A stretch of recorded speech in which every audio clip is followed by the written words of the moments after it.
בנים לבניך שלום על ישראל. בוקר טוב. ברוך הבא. בשם Hashem נעשה ונצליח. Placez-vous, bécheket. Eric Tuitou, toujours en train de perturber la classe.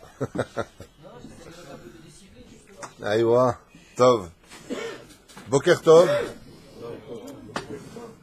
On est aujourd'hui vendredi, B'Siyata Ishmaya. Vendredi 23 c'est ça? Du mois de décembre, aussi le 23 du mois de Bezrat Hashem qui se lève. On sera dans la paracha de la semaine, même s'il est un peu tard. Je sais que pas mal de gens suivent les cours en direct, donc on le fera, même si ce sera mis beaucoup plus tard sur le site, malheureusement. Enfin, quoi qu'il advienne, les cours qui sont sur la paracha de la semaine ne se regardent pas que pour la paracha, ils ont aussi une morale pour les jours de la semaine normale. Nous sommes dans la paracha de Vayeshev Yaakov, Beretz Migurei Aviv. Yaakov demande à se reposer, un sujet qu'on étudiera à Shabbat, à Tedvav, puisque moi je serai à Tedvav ce Shabbat, le Rav Shmuel sera à Siti ce Shabbat. On étudiera qu'est-ce que ça veut dire quand il a voulu demander à se reposer, que Dieu lui saute à la gorge en disant « Comment tu oses demander de te reposer dans ce monde ?» Très bizarre comme réaction divine, surtout que quand on sait que Yaakov demande à se reposer, c'est pour étudier la Torah tranquillement. Et on voit que Dieu n'est pas d'accord avec cette philosophie d'étudier la Torah tranquillement. Il y a un tikkun, on n'est pas là pour se reposer. À Adam, la Amol Yulad, on n'est pas venu pour kiffer. Nous dit la Gemara, on est venu pour travailler. Donc, Yaakov, on passe ce sujet-là qu'on élabora blinéder pendant Shabbat. Nous, on va étudier par contre la conduite des frères, la vente de Yosef aujourd'hui. Cette vente qui aura une répercussion pour toutes les générations, car vous savez qu'il y a deux fautes, plus exactement trois fautes, qui dans chaque génération se paieront chouïa. La première, c'est la faute du Vaudor. La deuxième, c'est la faute des Meraglim. Et la troisième, c'est tout simplement la vente de Yosef. Il n'y aura pas une génération où on ne paiera pas un peu cette vente de Yosef. Et c'est pas juste. C'est pas juste. Si les frères ont vendu, qui payent eux, nous on n'y est pour rien. Le problème, c'est qu'on perpétue cette avéra. C'est pour ça que Shmuel Katan a instauré dans la 19e bénédiction du Shmona Esrei, de la Hamida, la bénédiction de l'Aminim et la Machim, Lo tiek tikva, al tiek tikva, vous n'avez pas d'espoir. Pour dire que celui qui vend son frère n'a pas d'espoir. J'aimerais aussi dédier ce shiur pour l'élévation de l'âme de Félix Ben Esther, Bechen Bezrat Hashem, Sami Shmuel Ben Elisa et Aaron, ta maman, tu m'as dit? Sultana Bat Gemuna Bezrat Hashem. Foshlema pour tous les mal d'Israël. Et là, tu allais me dire? Oui. Mais c'est pas grave, on passera à autre chose. Yosef Hatzadik, Missi Ben Mia, Kol Am Israël, Bezrat Hashem. Cette paracha nous parle essentiellement donc de la vente de Yosef Hatzadik qui fait ses rêves. Donc c'est la paracha essentielle des rêves. La majeure partie de Brachot est basée d'Afka sur ces épisodes des rêves de Yosef. Yosef fait des rêves, il commettra l'erreur fatale de raconter ses rêves. Et on sait que pour raconter son rêve, on ne peut et on ne doit le raconter qu'à des gens qui nous aiment vraiment, des gens qui n'ont pas de jalousie en eux, des gens qui ont un cœur pur. C'est uniquement à ces gens-là qu'on peut raconter un rêve et non pas à des gens... si vous entendez par exemple un très bon ami à vous qui dit « Oh, de toute façon celui-là, lui raconte pas ton rêve à lui. » Pourquoi ? Parce qu'il n'est pas capable de voir du positif chez l'autre, il sera capable de te détruire ta vie en te donnant « Ouh là là, tu sais ton rêve, tu sais la dernière fois que tu as... » Fais attention, il faut vraiment raconter ça uniquement à des gens qui ont de la Torah en eux et des gens qui ont de la joie dans leur vie parce que tu es heureux. C'est uniquement eux à qui tu peux raconter ton rêve. Et c'est pour ça qu'il y a marqué chez Yaakov et nous, Yaakov Shamaret Adavar, Yaakov lui garde les choses pour lui, il dit « Ah, très bien, lui il a gardé la chose pour lui. » Pourquoi ? Parce qu'il aime Yosef. Alors, on voit que chez Yaakov, il n'y a pas d'effet. Mais les frères n'aiment pas Yosef. Pourquoi ils n'aiment pas Yosef ? C'est un sujet assez long pour lui-même. Comme le dit la Gemara dans Maseret Shabbat, Bedaf Yud Amud Bet, que Madame Lo Yeshane Benim, tout jamais un homme ne devra pas faire de différence entre ses enfants, nous dit la Gemara. Velachen, on a intérêt, B'Siyata Dishmaya, à faire très attention à notre regard sur les enfants, qu'on a toujours, qu'on le veuille pas, une préférence. On le veuille, on le veut pas. Il y aura toujours le petit dernier, il a toujours quelque chose avec nous. Il y a toujours une fille parmi nos filles qui va nous ressembler plus, qui, de toute façon, on a l'impression, disent les Chachamim, quand tu as quelqu'un qui te correspond en tant qu'héritier spirituel ou moral, ou qu'il a la même façon de continuer ta façon d'être, que tu le veuilles pas, tu as un petit truc en plus pour lui. C'est ça que tu dois cacher. Donc Yaakov Avinu Alav Hashem garde les choses, il aime son fils, pourquoi? Parce qu'il ressemble à Rachel, parce qu'il est l'héritier de sa Torah, effectivement il deviendra Spirat à Yesod, Abraham, Tzrak et Yaakov sont des Spirot, Chesed, Gibor, Tiferet, Yosef lui c'est Spirat à Yesod, les autres frères ne seront pas Spirat à Yesod, ce qu'a subi Yaakov va subir Yosef exactement en parallèle, donc il y a une espèce de feeling comme ça qui s'installe entre eux, si ce n'est qu'ils ont beaucoup prié pour avoir aussi Yosef, plus que pour les autres frères, donc plus tu souffres pour quelqu'un, plus tu vas te donner pour lui, plus tu vas avoir un amour particulier pour lui aussi. Les frères, par contre, l'entendent pas du tout, et ça c'est un gros problème de la Castiglianos, puisque les frères sont tous des tzadikim gmurim. Je répète qu'ici, contrairement aux films qu'ils ont fait, des caricatures mais absolument abjectes de notre Torah, les cinéastes et réalisateurs américains, quand tu vois ce qu'ils ont fait des frères, Shimon, on dirait un escroc, tu sais, qui dit à Lévi, regarde celui-là, il est venu, on va lui mettre un coup. On parle de Rabotai, Tzadikim, Gmurim. Imaginez comme ça que les frères seraient aujourd'hui l'équivalent du Rav Ovadia Yosef, du Rabbi Lubavitch, du Rav Shach, de Rabbi Nachman de Breslev, du Rav Eliashiv, du Rav Kadouri, du Ben Ishraï. Imaginez que maintenant, Baba Saleh avec eux comme ça. Imaginez un peu ce groupe-là. Ils sont ensemble et ils disent, il faut tuer celui-là. Et ils disent, vous êtes d'accord? Vous êtes d'accord. Je ne sais pas si vous comprenez ce que je suis en train de dire, parce que quand on lit le texte, on a l'impression de voir, tu sais, des gens mesquins, des gens jaloux, des gens envieux. Pas du tout. Ce sont des gens qui ont une kedusha en eux qui est extrêmement élevée et qui ne savent pas ce que c'est le vice, qui ne savent pas ce que c'est être méchant, qui ne savent pas ce que c'est être mauvais, qui ne savent pas faire du mal. C'est ces gens-là dont on parle ici. Ce sont des gens qui sont kadosh. C'est pas des gens qui sont la cour des miracles où elle est, comment on dit, les Thénardier, pour ceux qui connaissent Victor Hugo. Hein? Qu'est-ce qu'il y a encore, toi? Non, c'est pas en rapport avec les Kafsrout. Il voit en Yosef un rachat. Il voit un rachat que le père ne voit pas. Ça veut dire que pour les frères, je vous le dis comme ça en un mot, parce que c'est pas le sujet que je veux développer avec vous, pour les frères, Yaakov, leur père, s'est laissé aveugler par l'amour. C'est-à-dire que l'amour rend aveugle. Eux voient leur frère comme étant l'héritier de Esav. Ad Kedekar. Et d'où est-ce que... Alors David, il dit quoi? Ad Kedekar? Réponse. Pose-moi la question, tu auras la réponse. Pourquoi? Non, pas Ad Kedekar. L'autre. Pourquoi? Alesh. Khalli Alesh. Parce qu'Abraham, il est sorti Ishmaël, de Israël, il est sorti Esav, donc il s'est dit aussi de Yaakov, il sortira un qui soit tordu. Donc, Monsieur Vitoussi, que Dieu te bénisse, prochainement pour Taleb Batefrat Myriam, nous dit, parce que comme il y en a à chaque fois qui est pourri, il y a Ishmael qui est sorti, donc il est pourri, donc il y a Esav qui est sorti après, il est pourri, donc il fallait bien trouver un, donc il dit Astamgram, pique Kolegram, c'est tombé sur Osef. Hazve Shalom. Tahshemsh. Lama Davka Yosef. Lama. C'était le préféré de son père. Et alors? On n'est pas en train de... Alors ça, on s'en sert, tu as raison, on s'en sert pour nous dans notre génération, Masavot Siman Abanim. Mais qu'on n'imagine pas une fraction de seconde que les frères... Attends, je vais vous dire un truc. Vous savez c'est quoi la Avatrinam, l'amour gratuit? C'est de savoir que tu as gagné l'auto et que j'ai la joie en moi aussi grande que comme si c'est moi qui l'ai gagné. Ça s'appelle l'amour gratuit. Les frères, ils n'ont pas dépassé ce niveau, ils peuvent nous donner à tous des cours sur l'amour du prochain. On parle des frères de Yosef Hatzadik, Rabot père du Sanhedrin. Je vous rappelle que le Sanhedrin d'en haut s'est mêlé. Qui s'est mêlé à l'avant de Yosef? Dieu! Allons, arrêtez de fabuler. Il y a trois raisons que la Torah mentionne pour pourquoi ils ont Achlo Ever Minachai, c'est marqué. Alors ça, il a fait Meod. Donc lui, il vient de dire ici quelque chose déjà de révélateur. Yosef est un délateur. Pourquoi? Parce que Yosef ben Shva Esrei Shana, la Torah nous le dit, c'est des cours qu'on avait déjà vus ensemble, il n'a pas étudié encore un livre, il est Ben Zekunim, il a étudié, vous vous rappelez, on avait expliqué toute la Torah, il n'y a qu'un seul livre qui a été écrit par son grand-père, qui s'appelle, arrière-grand-père plus exactement, le Sefer Yetzira, où là-bas on est capable de créer des golamim, des golems, c'est-à-dire toutes sortes de formes sans vie, qui créées à base de boue, peuvent devenir réellement des choses vivantes, comme on avait parlé du Maral de Prague avec Yosele, ou le Gaon de Vilna qui avait créé des golmim. D'accord? Donc ils avaient créé des golems, donc ils l'ont vu manger, arracher une patte de veau, ils l'ont mangé direct. Oui, effectivement, on ne fait pas une shrita à un golem, même si ça ressemble complètement à un veau et que, ils ont voulu goûter. Si c'était le cas, ils ont créé une tsura de femme, D'accord? Ils ont créé une sourate de femme, c'est-à-dire une espèce de femme, et la femme s'est mise à danser avec comme ça, et il n'y a pas de issour de toucher de la boue. Alors qu'est-ce qu'ils ont fait? Ils ont touché cette femme. Il est parti voir son père Yosef et dit, tu sais, j'ai vu de mes propres yeux, mes frères toucher à des femmes, ils font des avérotes. Mais bon, ils ne savaient pas. Alors tu as raison de dire qu'il y avait notion d'être un délateur, le petit rapporteur comme ça qui cherche à plaire. Tzodek, le Midrash le cite comme étant un défaut reproché. Par contre, tu vas ranger juste la caméra qui est en train de revenir à la tour de Pise, ce serait bien. Tov,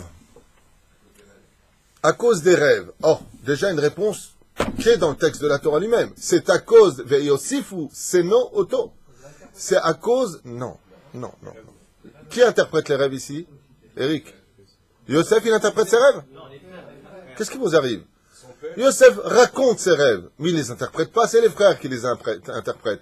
Mais les rêves prêtent à confusion, parce que ils sont rêves de vérité, et les frères commettront l'erreur fatale de se tromper de couloir des rêves. Vous regardez le cours sur les rêves, vous comprenez de quoi je parle, il y a des couloirs.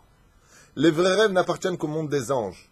Les faux rêves appartiennent au monde de la nourriture, de la pensée ou des démons. C'est 3 couloirs à côté.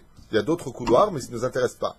Les frères se trompent de couloir, cela veut dire qu'ils comprennent pour eux que, étant donné que 90% des rêves sont subventionnés, sont cautionnés plus exactement, ou formatés par la pensée de ce que tu penses toute la journée, comme l'Agmara le dit. Un jour, un empereur qui a dit à un des rabbes, il lui a dit... dis-moi, toi qui es si fort, de quoi je vais rêver ce soir? Oui, tu vas rêver qu'on va t'attaquer, qu'on va rentrer dans ta chambre, qu'on va te mettre un couteau sous la gorge, et qu'on va. Ah bon, t'es sûr? Ouais, c'est ce que tu fais. Le lendemain, il dit, il n'y a pas comme les dieux d'Israël. Il dit, pourquoi? Il dit, tout ce que tu m'as raconté comme rêve, c'est ce que j'ai vu cette nuit. C'est du couteau d'Avar. Étant donné qu'il l'a archivé dans sa tête, et que ça lui a pris la remède, il a dit, tu vois pas, je rêve de ça, il a dormi, il a rêvé de ça. Donc, si Yosef Hatzadik, pour eux, fait des rêves qu'il a pensé la journée. Et qu'est-ce que vous dites si je vous annonce que je serai le roi sur vous tous? Alors qu'il est en train de parler à qui? À Yehuda, qui est déjà prévu comme étant le roi d'Israël. Mais Yehuda n'est pas au courant qu'il y a un autre roi dans l'histoire d'Israël. Macher ben David, Macher ben Yosef. Il ne le sait pas. Il dit, comment ça, il y a un roi? Et Reuven, il dit, qu'est-ce que tu es en train de me faire, toi? Et Lévi, il est en train de dire, mais attends, qu'est-ce que tu es en train de dire? Que nous tous, la Keuna, les Lévi'im, le roi d'Israël, le Bechor, on est tous dépendants de toi, Yosef, mais qui t'es toi, Bichlal? Qui tu es, Bichlal? T'es l'avant-dernier, de quoi tu parles? Ah, ça leur plaît pas. Donc si Yosef pense à cela toute la journée, c'est que c'est pas un message divin. Ce qu'en Yosef est un rachat. Yosef est celui qui se permet de penser toute la journée qui sera roi, donc ses pensées ne sont pas pures. Si ses pensées sont pas pures, c'est que ton âme est mauvaise. Velachem lo rotzim lekabel oto. Deuxièmement, comment il se comporte Yosef? Yosef aime la matérialité. Il est celui qui regarde sa beauté dans le miroir. Il joue avec ses cheveux, il se coiffe. Comme qui faisait ça tout le temps? Esav. Esav n'avait de beauté que pour ses cheveux, quoi, qu'il avait beaucoup le mec. Donc, il était moche en plus. On ne sait pas s'il était moche ceci étant. Et Esav? Super rouge. Anilo, le mec il était rouge, avec plein de cheveux devant. Plein de poils.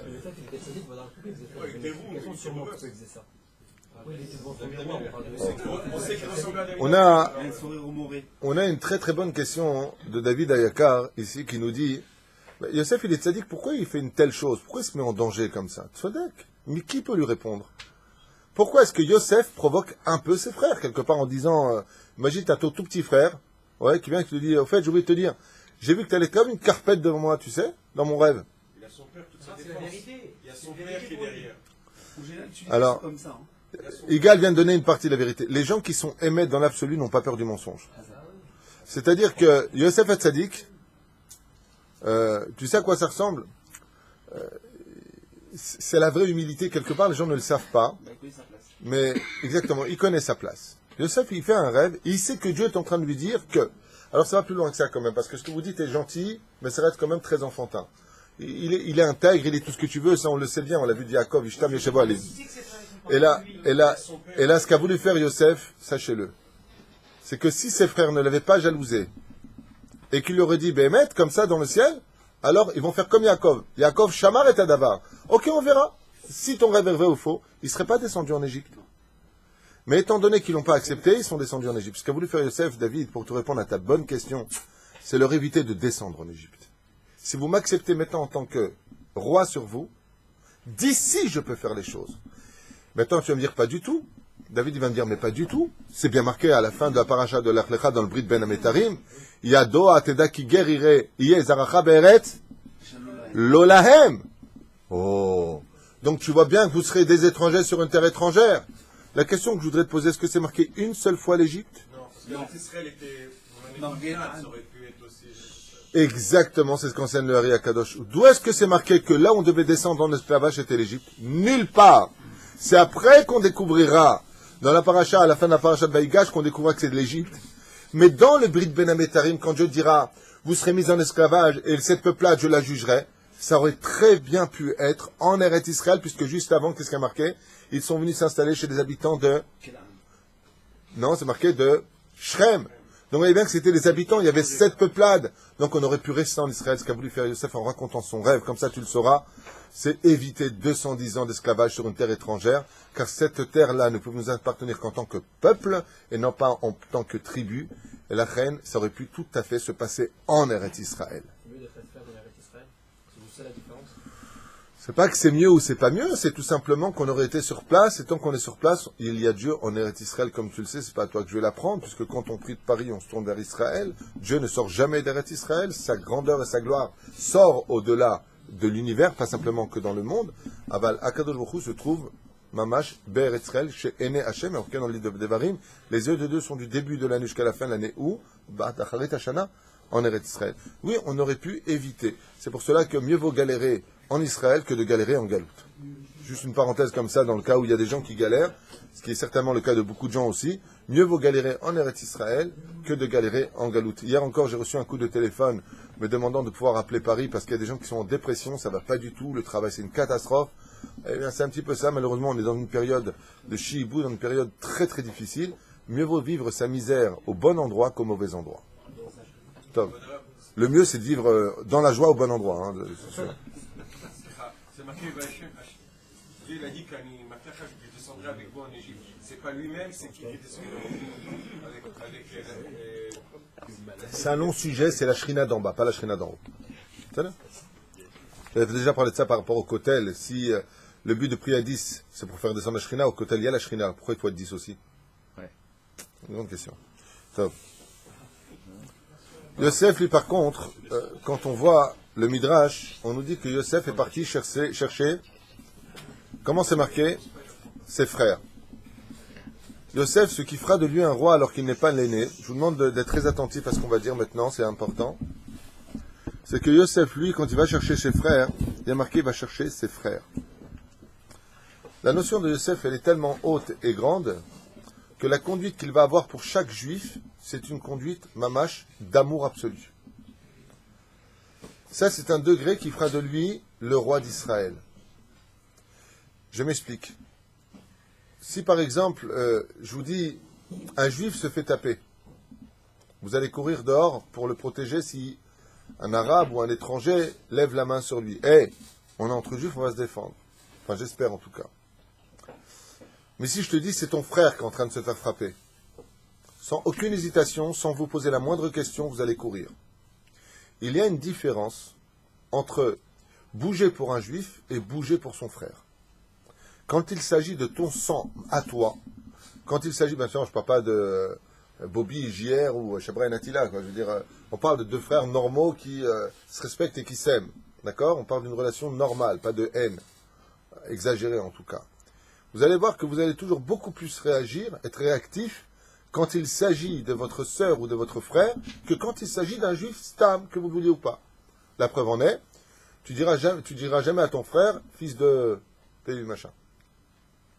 C'est normal, tu as la même mère. Mais par contre, tu peux dire à un juif une insulte qui peut toucher sa mère, ou qui peut toucher son père, ou qui peut toucher son mazal. Tu n'as pas de problème de lui souhaiter des choses qui sont graves. Parce qu'avec ton propre frère, même si tu es en colère, ben tu verras que tu auras ça et ça comme malheur, tu sais que ta mère va en souffrir. Donc par rapport à ta mère, tu es relié à cela. Il y a quelque chose qui t'unique et plus fort que toi quand tu es frère et sœur.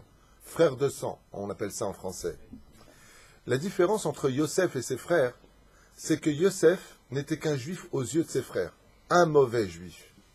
Mais par contre, Yosef Oler Bemizvat Aviv Lechapes et Echav. Mais quand il voit Yosef, ses frères, il voit ses frères. C'est-à-dire que pour Yosef, il est hors de question de faire du mal à ceux qu'il aime. Parce que quand il était jeté dans le trou, dans le bord, Yosef Hatzadik, n'oubliez pas qu'il a toute la Torah de qui? De Yaakov. Il lui suffit simplement de prononcer le nom divin pour tuer tous ses frères. Même physiquement, il a la force de se battre contre ses frères. Alors pourquoi il se laisse faire? Pourquoi est-ce que Yosef Hatzadik, qui est Yosef Hatzadik, ne prononce-t-il pas le nom d'Hachem pour voler dans les airs? Les Tanaïm étaient capables de le faire. Les Amoraïm étaient capables de... Yosef, il ne peut pas le faire. Il ne voulait pas faire de mal à ses frères. C'est ce que je viens de dire, bonne réponse, tu as bien fait de te réveiller. Il ne voulait pas faire de mal à ses frères. Parce que pour lui faire mal à son frère, c'est se faire mal à soi-même. Je ne veux pas te faire de mal. D'accord? Donc, c'est un des degrés qui nous intéresse. On va rentrer maintenant dans le Midrash, nos chats racontent à Achim, Ashichim, Yosef, Labor. Et on va voir un petit peu des réactions bizarres parmi les frères, dont une toute particulière sur laquelle j'aimerais me concentrer avec vous, c'est la réaction de, d'après vous, de qui est très bizarre? Réhouven. Très bien. Réhouven aura une réaction très bizarre, très très bizarre, et vous allez comprendre de quoi je parle dans quelques instants, si Dieu veut. Bemsirut nefesh alach Yosef lechapes et echav bishrem. Avec une grande mesirut nefesh, parce que qu'est-ce qu'il aurait pu dire? Pourquoi il va les voir? Parce que il veut savoir comment shlomam, comment vont leur shalom entre eux, comment vous allez, est-ce que vous manquez de quelque chose? Yosef s'inquiète pour ses frères, il vient vraiment betmimut, leshem shamaim. Il est prêt à se sacrifier, comme il dit, Bemisirut Nefesh, parce qu'il n'a pas une voiture décapotable qui l'attend dehors, il marche à pied, il a de la nourriture sur lui, il porte sur lui beaucoup de bonnes choses, de friandises, pour gâter ses frères. C'est avec ça que part Yosef, des kilos et des kilos sur lui. Velo matza otam, et il ne les a pas trouvés. Imshich lechapes otam basade, et à travers champs, sans boussole et sans rien, il les cherche. Hacheta baderer, jusqu'à ce qu'il se soit trompé de chemin. Balikrato amalach Gabriel. L'ange Gabriel apparaît à lui sur le chemin et lui dit, Shaloto Yosef, Yosef, ulai raitakan et achim, sheli roim et sonam. Yosef pose la question, il dit, est-ce que tu aurais vu mes frères avec leurs troupeaux? Lui a répondu l'ange, Ken, oui, je les ai vus. Raiti veshamati otam, she'em mitkavnim lalechet le Dotan. Je sais qu'ils ont pris le chemin pour aller à Dotan. Miad alach Yosef le Dotan lechapsam, be'oto zman yashvu achim ve'achlu. Et il est arrivé au moment où les frères étaient assis, en train de manger. Et de quoi étaient en train de parler les frères de Yosef? Non. Non. Écoutez. Non. Quelque chose qui La préférence que leur père a. qui les intéressait. Les frères ont commencé à dire, grâce à Dieu, nous sommes sur notre terre, nous sommes tous Shomer Mitzvot, Shomer Shabbat, on étudie tous la Torah. Ils parlaient de Kabbalah, ils parlaient de bonnes choses. Et ils sont passés à une autre discussion. Quelle est la chose qui nous dérange le plus? Et les uns après les autres ont commencé à dire, franchement, moi j'ai une épine sous le pied, il s'appelle Yosef. Et l'autre, à toi aussi, toi aussi, toi aussi, toi aussi. Quelle est la chose qui vous dérange le plus? Et les 10 frères, assis ensemble, ont dit Yosef. Ce qui a réveillé une énorme froideur dans la discussion. C'est que tous ces tzadikim, imaginez Baba Saleh qui dit au Ben Ishraï, ah, Yosef, on n'a pas le droit de rester comme ça. Yosef, il nous fait du mal. Voilà exactement au quel moment arrive Yosef. C'est pas un signe de Dieu, ça?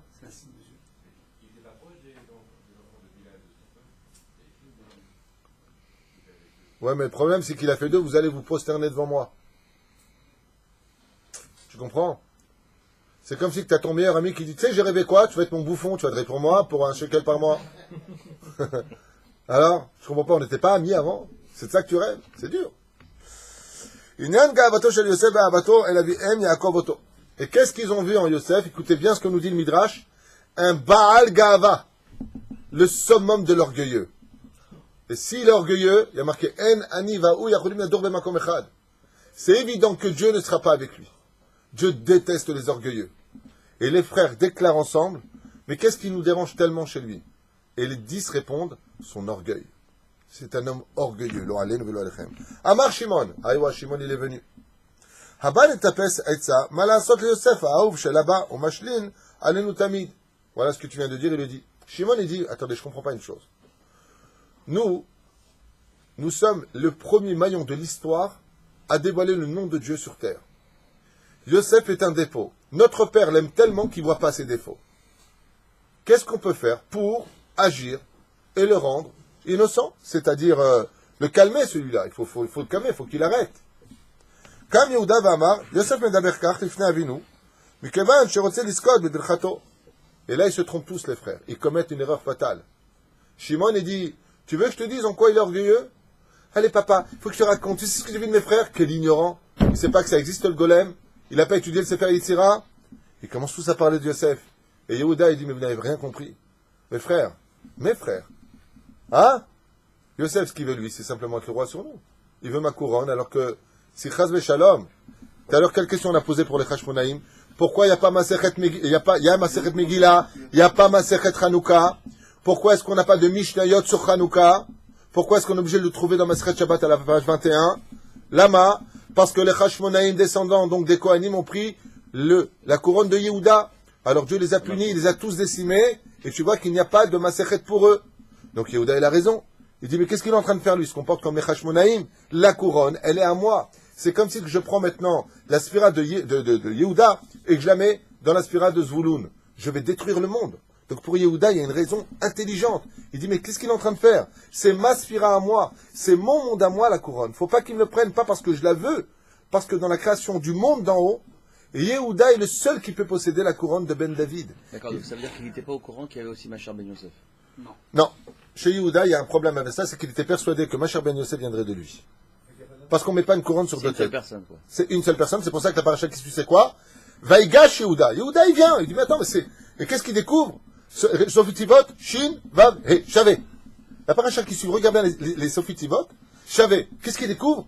Il découvre Yehuda à son tellement que la couronne de Yosef équivaut à la couronne de Yehuda. Shavé. Comme ça disait Chachamim. Et si on regarde bien, qu'est-ce qu'il est venu faire Yehuda? Azla Gerish. Vaïgash Yehuda. Azla, en araméen, ça veut dire quoi? Partir, aller. Gerish, Garesh. Il est parti pour le rendre, il dit en lui disant quoi? Mais t'es fou, c'est moi le roi d'Israël, c'est pas toi.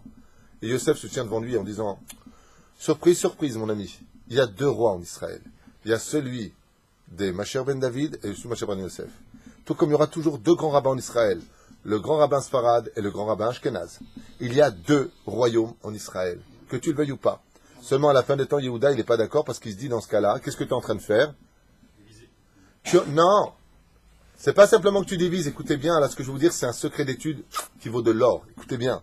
Ce qui se passe chez Yehuda, c'est qu'il dit, Nachon, peut-être que tu as raison. Mais n'oublie pas que pour la Géoula, il ne restera qu'un seul Mashiach. Et si tu existes, donc tu retardes la Géoula, parce que Mashiach ben David ne peut se dévoiler que quand Mashiach. Ben Yosef est passé. Il fallait que Shaoul meure avant que David n'arrive. Il est en train de lui dire, Yosef, tant que tu es vivant, tu retardes la Géoula. Donc Yehuda, il a des intérêts à l'échelle nationale et non pas individuelle. Yehuda, il lui dit, mais même ta mort, elle est utile. Parce que je ne peux pas me dévoiler en tant que roi si toi, tu es là. Et qu'est-ce qu'il lui répond, Yosef? Mais le temps de la Géoula n'est pas venu. C'est le moment des tikkunim. Alors Yehuda lui répond, tikkunim, réparation. Alors commence à payer. Ça va, en réalité, sachez une chose. Moi, je vous le dis comme ça, là, on est dans le Midrash. Le sod de tous ces versets-là, c'est à des milliards d'années-lumière du Pshat. On parle de choses qui ont une profondeur. Les frères, quand ils parlent, ils font remuer tous les mondes d'en haut. Il n'y a rien qui est personnel chez eux ici. La preuve en est, la Shrina se mêle et dit, Yehuda, t'as raison, il faut le vendre. La Shrina va intervenir et donner son accord, son aval pour vendre Yosef. Dieu lui-même, il intervient.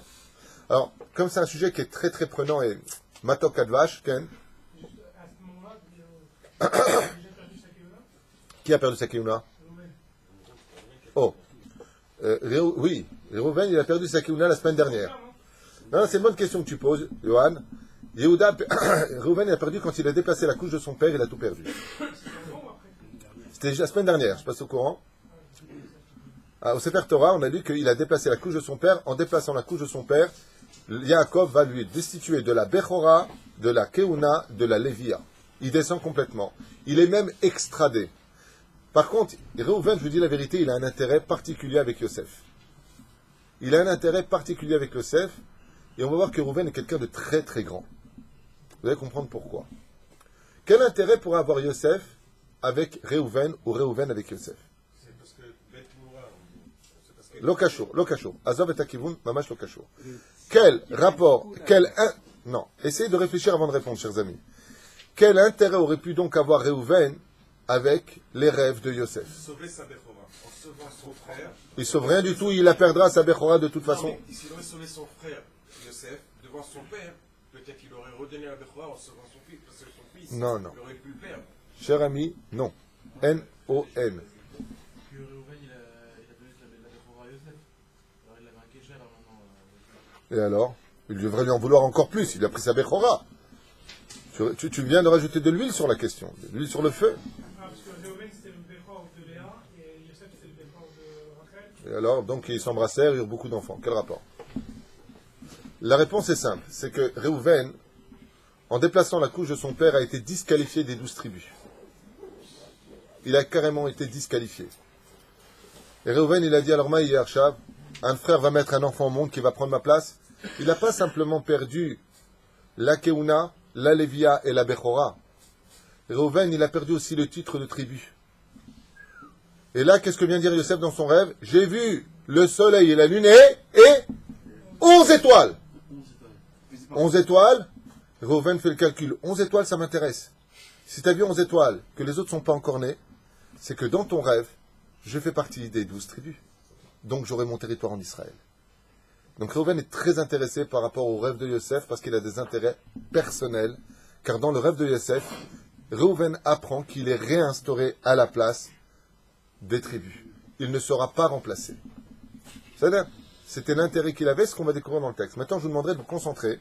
Je vais vous poser des questions par la suite, très intéressantes et pertinentes, en tout cas je l'espère, sur le sujet à développer. Regardez bien. כאן יהודה ואמר יוסף מדבר כך לפני שאבינו מכיוון שרוצה לזכות בברכתו לרשת את כל הרכושו וכבר שמתי לב שאבא כועס עלינו בגללו. Il dit, Yehuda, j'ai remarqué que notre père est devenu plus dur avec nous. Ce que veut uniquement Yosef, c'est l'héritage incommensurable de notre père. Il y a des gens comme ça, Loanil velo alechem. Quand le papa il est un peu fatigué, viens papa, je t'emmène, viens, je te fais, mais en réalité, il peut y avoir un intérêt, il peut, chas v'shalom, qu'en réalité, Torqueda Amira, tu me donnes plus. Il y a une histoire comme ça. Il y a une histoire comme ça d'une famille nombreuse, où il y a un des fils qui s'est approché, et il était là les dernières années, mais vraiment 2-3 dernières années, très très proche des parents. Le but, c'était quoi? C'était d'avoir des appartements, l'argent, le compte, et de monter les frères contre les parents, en disant, regarde, il n'y a que moi qui suis là pour toi, c'est pas juste papa, laisse-moi, je vais m'occuper de tes chéquiers, je vais aller à la banque. Et il s'est fait Orat Keva, il s'est fait ce qu'il fallait faire, il s'est fait Hipukoar. Il y a des histoires comme ça. Yosef, pour eux, est un garçon qui fait de la lèche pour avoir l'héritage, selon le Midrash, de ce que pense Yehuda. Mais c'est pas ça qui les dérange, Yehuda. Yehuda, si Rabbi Shimon Yochai, il a fait une vallée qui se remplissait d'or, tu crois qu'il ne peut pas faire ça? Seulement, ce qu'il dit, c'est que si c'est un homme qui a une matérialité, il n'est pas digne d'être dans les 12 tribus, il faut l'éliminer. Parce que les 12 tribus sont l'essentiel de notre existence en tant que peuple, c'est notre racine. Elokei Avraham, Elokei Yitzchak, Elokei Yaakov, Ha'el Hagadol, Hagibor, V'Hanora, l'Elyon, Gomel Hasadim, Tovim, Konei Hakol, Vezocher Chasdei Avot, Umevi Goel Livnei Venehem. Mais c'est Livnei Venehem, c'est les 12 tribus. Donc les 12 tribus sont le maillon entre les Avot et le peuple d'Israël. Il ne faut pas qu'il y en ait un seul qui ait un défaut. Regardez la crainte de Yehuda dans la parasha d'Ayechi. Approchez-vous autour de moi. Et qu'est-ce qu'il fait Yehuda? Shema Israël. Il dit à papa, mais non, il n'y a personne qui a de défaut dans tes 12 tribus. De quoi il avait peur Yaakov? Il avait peur que parmi ses enfants, il y en a un qui soit plus digne d'être une des 12 tribus. Et si c'est le cas, tout s'effondre. Il fallait absolument que la racine de chaque tribu soit kadosh. Parce que quand le commencement est bon, la racine est bonne, même si après ça devient tordu, tu peux le remettre droit. Mais si tu plantes tordu quelque chose, ça ne peut jamais redevenir droit. Il faut jamais, d'ailleurs, mon Rav Rabbi Moshe Zatzal me disait toujours, il ne faut jamais commencer une teshuva tordue. La teshuva, c'est ce qu'il y a de plus important. Comment tu vas la faire? Malheureusement, les gens ils font teshuva sans Rav. Alors ils grandissent tordus. Ils commencent à juger tout le monde. De toute façon, t'es un rachat, toi t'es un goy, toi t'es un ceci, toi t'es un... Habibi, Habibti. Lâche-toi un Rav quand tu fais teshuva, et tout ce que tu sors de ta bouche, tu demandes d'abord. Pourquoi? Tu vas être très maladroit, et tu vas plus éloigner de la Torah que rapprocher de la Torah. La reine Tisaïr. Le commencement est le plus important. Ana Shimon ve'ilu haya ba lekan achshav hayiti korea oto legzarim. Shimon, il commence à chauffer. Donc, il a grandi un peu à Saint-Denis. Il dit, Wof fond de l'humanité. Arrêtez de me parler comme ça. Parce que Shimon, c'est celui qui ne supporte pas du tout l'injustice. Et il ne supporte pas les Rechaim. Shimon, c'est celui qui va avoir en retour la médaille de sa pièce. Qu'est-ce que ne supporte pas Shimon? Vous allez entendre quelque chose d'extraordinaire. Écoutez bien. Shimon ne supporte pas les impies. Il ne les supporte pas. Il y a des gens comme ça. Moi, par exemple, je ne supporte pas l'injustice. Tu veux me tuer? Tu veux m'esquinter à l'intérieur? T'es injuste. Ça me tue. Shimon, mais je suis pas, je suis né comme ça, hein, c'est pas un srout. Shimon, tu lui parles d'un rachat, il ne peut pas être. Vous avez compris pourquoi, dans la paracha de Balak, Shimon doit se prendre une grosse tannée? 24 000 morts chez Shimon? Parce que Shimon, qu'est-ce qu'il dit? Je ne supporte pas les Réchaïm. Et qui c'est qui va se comporter comme un rachat? Zibri Ben Salou, chef de la tribu de Shimon. Alors Lévi lui dit, oh, faut te calmer, tu supportes pas, on va te calmer. Comme tu juges, tu seras jugé. Tu supportes pas le rachat, tu veux l'exterminer, on t'exterminera plus tard parce que tu rachats. Zibri Ben Salou, tribu de Shimon, tu supportes pas les injustices. Il y a des gens comme ça. Qui encore est comme ça? Et lui, un avis, il supporte pas les gens qui ont des fautes sur eux. Alors écoutez bien. Amar Issachar Gamanis Soneoto. Ouais, le plus érudit. Qu'est-ce qu'il dit? Je le hais. Issachar se lève et dit Anis Soneoto. Je hais Yosef. Dit Issachar avec sa bouche. Et qu'est-ce qu'il faisait Issachar toute la journée? Étudier la Torah. Et étudier la Torah comme Yaakov l'a fait. Il n'a jamais levé les yeux de l'étude de la Torah. Et lui, il se lève, il regarde tous ses frères et il dit sachez mes frères que moi, je le hais. Tachles. Pourquoi? Parce qu'il y a une mitzvah de haïr le rachat, sachez-le. L'apikoros. Pour eux, c'est un épikoros. On n'a pas donné encore de... Aval pochedanin ipitron halomotav. Mais qu'est-ce qu'il y a alors? Dans ce cas-là, il regarde Israël et lui dit et pourquoi alors tu n'agis pas? Toi qui as toute la Torah dans les mains. Il dit parce que j'ai un doute sur ses rêves. J'en ai peur. Tu vois pas qu'il a raison? Il donne quand même un doute. Alza analo Shimon. Shimon lui répond. Déjà, on est en pleine discussion maintenant avec les 12 tribus. Il dit quoi, t'as peur de ses rêves? Pourquoi t'appelles ça des rêves? Il dit mais c'est ce qu'il pense toute la journée. Que moi, Adam, comme quelqu'un qui a faim toute la journée. De quoi il rêve la nuit? De boulangerie, de pain, de croissant. Et qu'est-ce qu'il veut Yosef, l'avant-dernier de la famille? Il veut être le roi sur nous tous. Il rêve qu'on se prosterne devant lui. À Yosef. Et alors qu'il parlait de Yosef de façon complètement inattendue, Yosef, mes frères, ouvrez vos bouches, j'arrive, je vous amène à manger. Shimon et Yosef, Shimon, qu'est-ce qu'il a fait? Il a vu son frère se rapprocher. Ça marche, Shimon Meod. Meod, c'est Amidra. Quand tu lis le mot Meod, beaucoup, tout extrême est négatif. Meod, c'est positif. Quand tu dis par exemple quelqu'un, celui-là, Ani Avoto Meod. Le mot Meod, ça veut dire qu'il y a quelque chose qui est très dérangeant. Sachez-le. La reine, il dit, Bamar, Inemasa Roto Hashem Beadenu. Ah, Shimon, comment il chauffe les... Maurice, qu'est-ce qu'il fait Shimon? Mina Shamaï. On a dit, il faut le tuer, Dieu nous le livre sur un plateau. Non, on n'a pas dit, il faut le tuer Kvodar Avnachol pour le moment. Non, attends. Si, il a dit, Shimon, il a dit... Shimon, il a dit, il veut le finir à la hache. Il veut le finir. Shimon, il veut s'occuper de lui, il a dit, Rahmat Baba, toi, tu viens, Nahlo. Tu vois ce que je veux dire? Killer, yeah. Alors, il dit comme ça marche Shimon. Il dit quoi? Est-ce qu'il y a un signe plus flagrant du ciel, puisque tout est Mina Shamaïm, qui vienne alors qu'on est en train de parler de lui et de ce qu'on va faire de son avenir, et Dieu nous le livre sur un plateau? C'est que Dieu est donc d'accord. Dieu nous l'amène directement dans nos mains. Yosef lo yada, Shehu nosech siratam shelechav. Et Yosef n'était pas du tout au courant de ses frères, il leur dit, mes frères, comment allez-vous? Ouais, viens. On veut te parler, viens, refrais. Mais Samar livgamotam, chiech alehem veshali shlomam. Et Yosef arrive comme une fleur avec un très grand sourire. Il dit, mes frères, vous pouvez pas savoir combien je suis content de vous voir. Eux, le regardent en disant, nous aussi. Justement, on voulait te parler. Mais par contre, écoutez bien ce qu'a marqué. Tu vas te calmer, oui? Yosef, il dit shalom, et les frères ne répondent pas shalom. Parce que les frères sont tellement tzaddik qu'ils sont tocho kevaro. Ce qu'ils ont dans le cœur, ils l'ont sur les lèvres. Ve'en shalom la rechaim. Il y a le verset qui nous dit en shalom la rechaim. Assour de répondre shalom à un rachat. C'est une halakha. Pourquoi? Parce que shalom, c'est le nom d'Hachem. Dieu dit, tu mets mon nom sur un rachat. C'est comme tu t'appelles par exemple Fitoussi. Chazou shalom. Qu'est-ce que le mec il a un chien, il appelle Fitoussi? Zeloma Ali votre.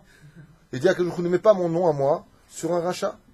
De la même façon, Chazoucham doit tzaddik. Moi je m'appelle David. Le mec il dit David ah.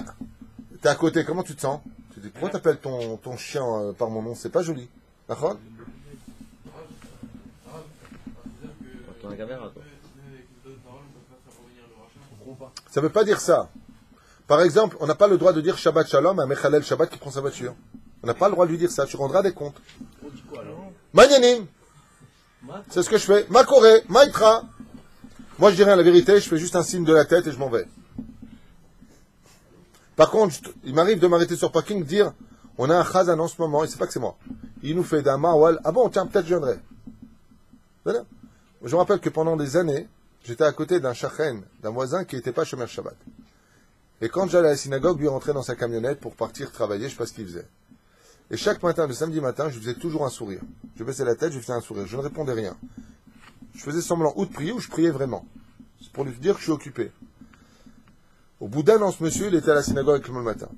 Et je lui ai posé la question, je lui ai dit, Aval, qu'est-ce qui t'a fait venir à la synagogue? Il me dit, je sais pas, t'es tout le temps heureux, j'ai envie de voir ce que tu vis. C'est le plus bel exemple à donner. La joie de vivre dans son judaïsme est le meilleur message, surtout dans notre génération, à faire passer à autrui. Que de critiquer, d'être jugé parce que les gens ne le supportent pas. Trop d'orgueil et ça passe pas. Donc le but c'est de construire, alors t'es chayer. C'est-à-dire, Aval, je n'ai jamais dit Shabbat Shalom. D'autre côté, Mapitom.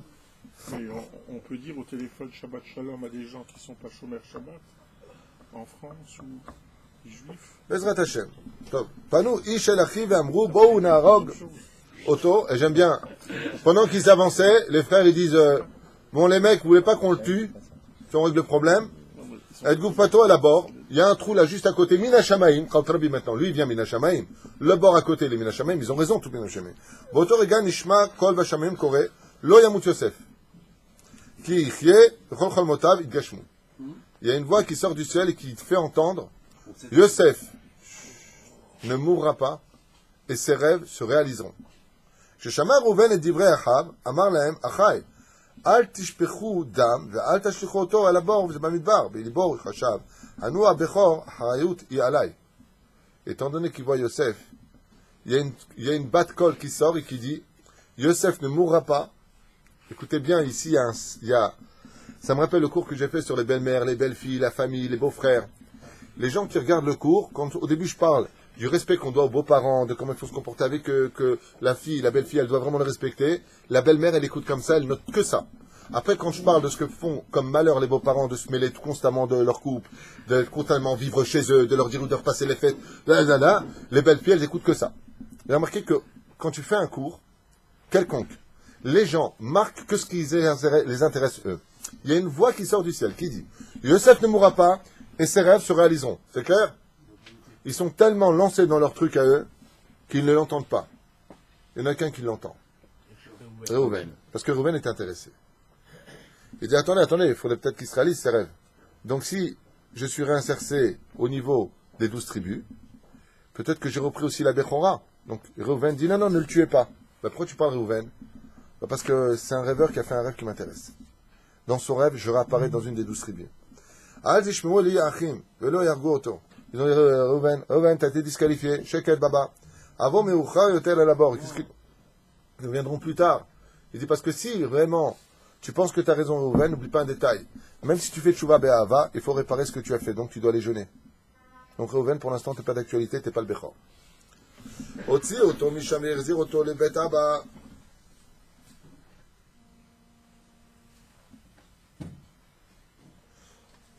Ça va pas arrêter. בזכות מחשבה טובה זו, ציווה הקדוש ברוך הוא יהושע בן נון, כשבחר את ערי המקלט. Et donc, grâce à cela, qu'est-ce qu'il a fait? Écoutez bien.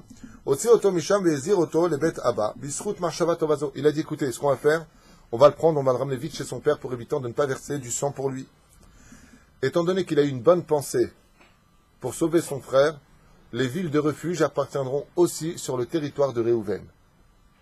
Tu seras une ville de refuge parce que tu as été un refuge pour ton frère. Il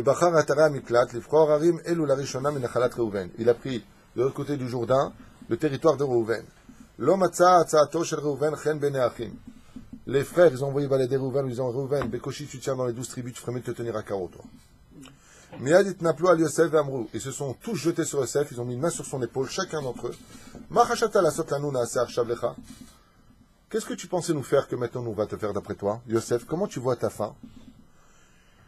Miyad ifshitu et kutomto me'alav. Ils ont pris sa kétonnette que le père avait offert pour 2 slaim besachakol. Tout ça pour 2 pièces. Niv'al me'od Yosef et tzak. Yosef, mais qu'est-ce que vous faites? Yosef est très pudique, Yosef a tzaddik. Ils l'ont carrément mis nu. Et pourquoi ils l'ont pris sa kétonnette? Parce que c'est à cause de ça que tout a commencé. Parce que la kétonnette, passim, ça veut dire quoi? D'où est-ce que ça vient le fait qu'un capitaine, un commandant, ils ont des passim? Les passim sont symboliques de grade. Yosef, il vient avec la cotonnette, c'est-à-dire la tunique, et sur ses manches, il y a des passim, qui voulait dire général en chef. Ils ont pris cette tunique, et Yehuda lui dit, tu vois ça? Tu peux te le mettre dans l'œil. Ici, il n'y a qu'un roi, c'est moi. Le Lévi, c'est lui. Les Kohanim descendront de lui. Toi, t'es rien. Parce que ce que tu fais, c'est pas le Pitora. Vous imaginez pour des tzadikim comme eux, savoir que ce qu'ils ont fait, c'était une erreur plus tard. Ils resteront bouche bée. L'erreur, elle est tellement grande que sachez que les frères vont tous mourir la semaine prochaine dans la paracha de Vaïgash, et c'est les anges qui vont remettre les âmes dans le corps des frères. Tellement la honte va envahir leur âme. Oh, quelle erreur on t'a fait? T'étais un vrai tzaddik et on t'a mal jugé. Je peux vous comprenez la peur. Mais en attendant, on n'en est pas. Là, ma c'est alachem, azega shel Reuven ve'amar echam, lo akoto, ne le frappez surtout pas, rakashuchoto là-bas. Et là, je vous demande une réaction, et c'est là où je voulais en venir avec ce cours.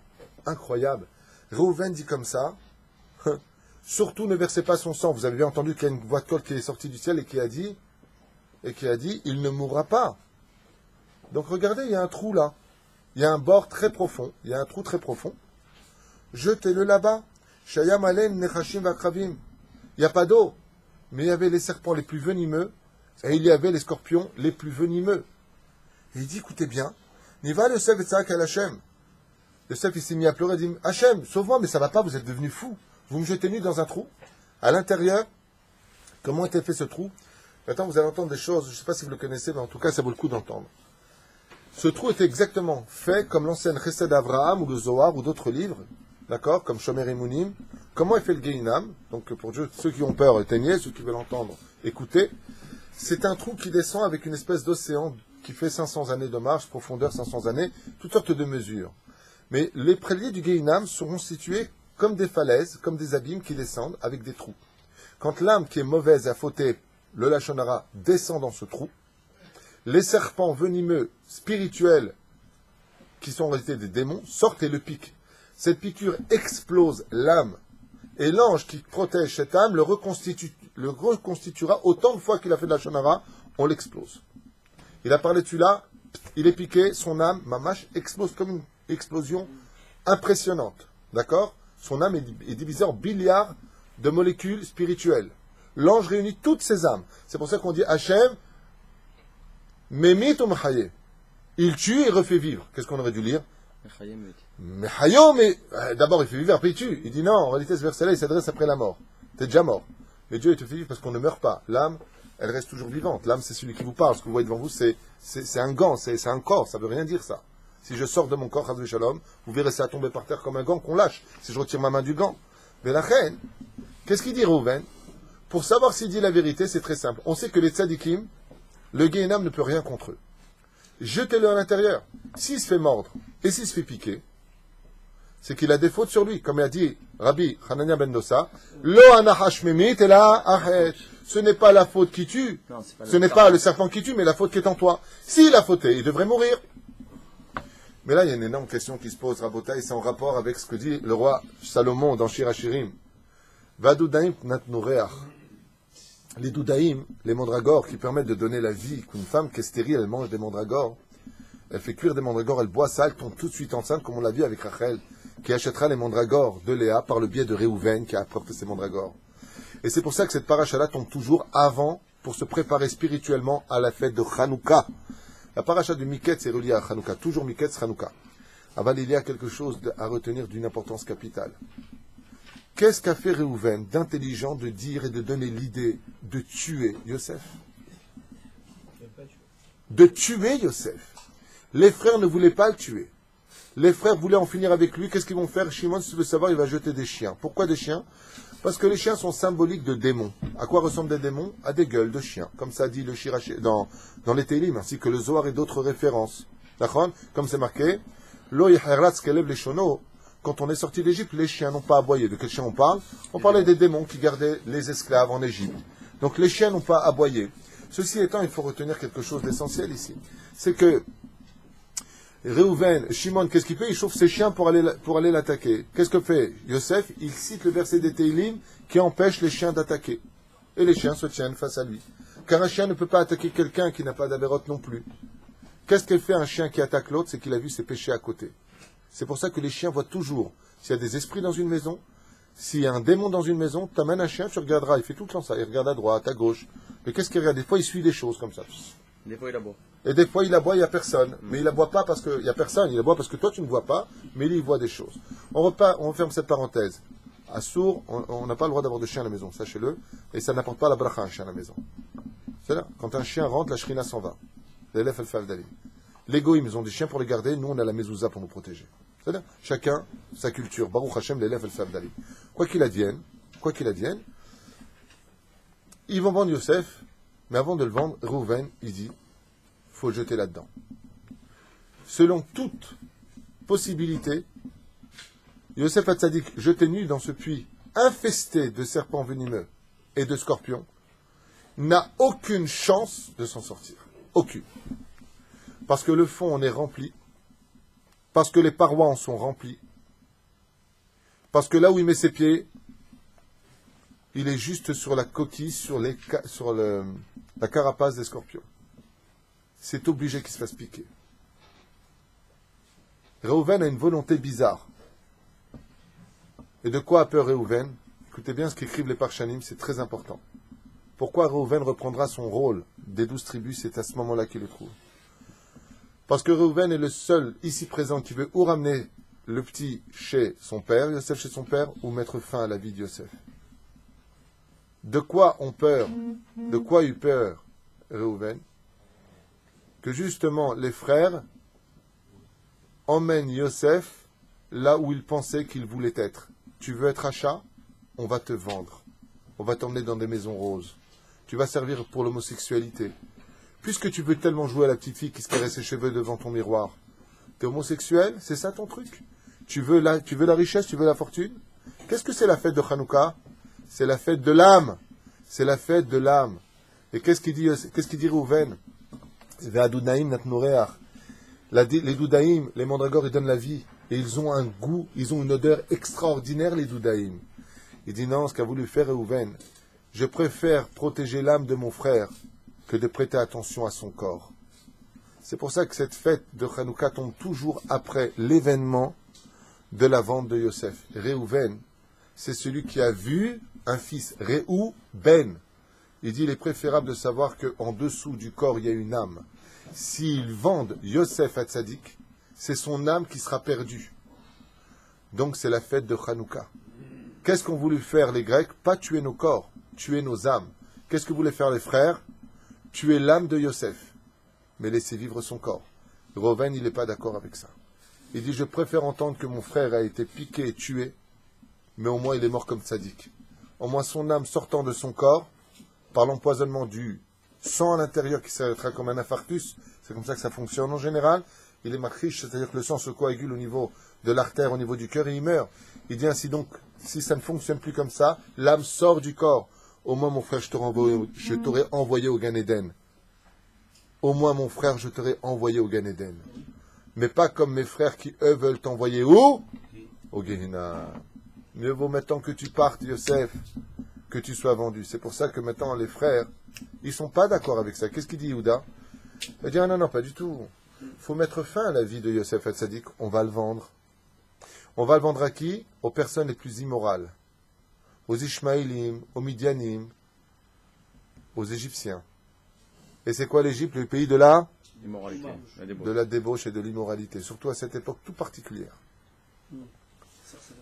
Parce que l'homme est emmené là où il veut aller. Et Yehuda, il est qui? Vous vous rappelez qu'il est Yehuda? Le chef du Sanhédrin. Il dit, Yosef, c'est ce que tu veux être? Un rachat? On va te mettre dans l'élément du rachat. Et Réhouven, qu'est-ce qu'il fait lui? Il vient tout simplement réaviver cette extraordinaire situation que, comme le disent les sages, tout celui qui allume les bougies de Hanouka et pendant la demi-heure où c'est allumé, il prie pour ses enfants. Ve'adudaim nat nureach. Il prie pour l'âme de ses enfants, qu'ils soient dans la Torah, qu'ils aient de l'Aïrat Shamaim. Il sera comme Réhouven. Tu as vu avec tes yeux les lumières de Hanouka, Asben Iyelecha. Ben Gematria Bracha. Quand tu as un fils, et c'est dur à entendre ce que je vais dire, malgré tout c'est très dur, donc ne l'écoutez pas pour ceux qui sont sensibles ou fragiles. Mieux vaut rentrer son fils jeune dans le Gan Eden que de l'avoir perdu quand il avait 80 ans pour le Gehinna. Parce que quand on est capable de voir un fils, c'est ce que dit le Rambam, c'est pas de moi. Regardez la tzava du Rambam, pas Nachmanide, mais Maïmounide. Il dit exactement cette phrase. Mieux vaut pas perdre de fils du tout, mais veut qu'il soit vieux et dans la Torah. Aval, quand tu as vraiment un fils et que tu l'aimes, veille sur toi à ce qu'il ne soit pas assimilé. Veille sur toi à ce qu'il soit dans la Torah. Kabataïtim la Torah. Et c'est ce que fait Réhouven. Dans la paracha, Réhouven réinsère le rôle essentiel du frère responsable en disant, mes frères, vous n'avez rien compris. Toucher à l'âme de votre frère juif, c'est un acte qui n'est pas pardonnable. Et c'est pour ça qu'il y aura les 10 martyrs. Ceci étant, je finirai juste avec cette parenthèse que j'ai racontée déjà dans d'autres cours, mais c'est pas grave, c'est pour finir avec la cerise sur le gâteau. Les pièces d'or. Les pièces d'or, non, les cycles d'argent. C'est l'argent. C'est que Réhouven n'était pas présent pendant la vente. Il est parti faire Teshuvah, il n'était pas présent. Alors il fallait qu'ils soient 10. Qui s'est mêlé à eux? La Shekhina. Ils l'ont vendu pour combien de pièces? 20 pièces, bonne réponse. S'ils étaient 10, ça fait donc combien des pièces? 2 pièces chacun. Pourquoi 2 pièces chacun? Parce que la thune et Kakuta Yaakov, 2 pièces. C'est pour 2 pièces que tout a eu lieu. Eux vont récupérer ces 2 pièces. Seulement, il s'est passé quelque chose. Exactement. C'est que Yehuda, il s'est retrouvé lui avec 4 pièces, puisqu'ils étaient 9. Mais la Shrina s'est mêlée. Qu'est-ce qu'a fait Yehuda? Il a pris ces 2 pièces qui étaient en plus, puisqu'ils étaient 10 avec Dieu. Il lui a dit, Dieu, toi, tu as participé à la vente de Yosef. Tu as dit, ok, prends aussi ton argent. Et ces pièces sont montées sans jamais plus redescendre. Incroyable, mais vrai. Aurait dit Jacques Martin. Jusqu'à une époque,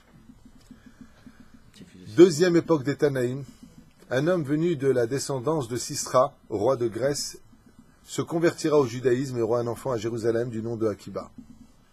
Et il était extrêmement pauvre, rejeté par ses propres parents, Yosef, parce que converti au judaïsme. Et il marchera avec son fils qui n'avait pas de sandales. Parce que qu'est-ce qu'ont fait les frères avec leurs 2 pièces? Ils ont acheté chacun des sandales. Absolument. C'est pour ça que si on t'offre une paire de chaussures, il faut l'acheter. C'est de la Gan Minag. Il a fait Meod. Velachen, Yosef était en train de marcher avec Akiba, fils de converti. Et Akiba, si vous observez bien les lettres, c'est les lettres du mot Ekev Hashem. Akiba. Ekev Hashem. C'est que les lettres du mot Akiba, ça veut dire le talon de Dieu. Qu'est-ce qu'a fait Akadosh Baruch Hu? Il a laissé tomber ces 2 pièces sur la route de Yosef, qui a trouvé ces 2 pièces et qui est vite parti acheter une paire de sandales pour Akiva. Ce qui fait que Akiva, Rabbi Akiva, est celui qui va payer sur terre la faute pour Dieu. C'est pour cela qu'il sera le dernier des 10 martyrs, réincarnation des 10 frères, des 9 frères plus précisément, puisque Rabbi Akiva, lui, va remplacer tout simplement la Shekhina. Et c'est pour ça qu'avant de mourir, il dira Shema Israël Hashem Elokeinu Hashem Echad. Il se réunira à l'Ardout de Dieu, parce que Rabbi Akiva, qui va punir le plus dépecé, le plus souffrant de tous, est celui qui viendra faire la kapara pour Akadosh Baruch Hu lui-même. Baruch Adonai l'olam, amen, amen. Shabbat shalom.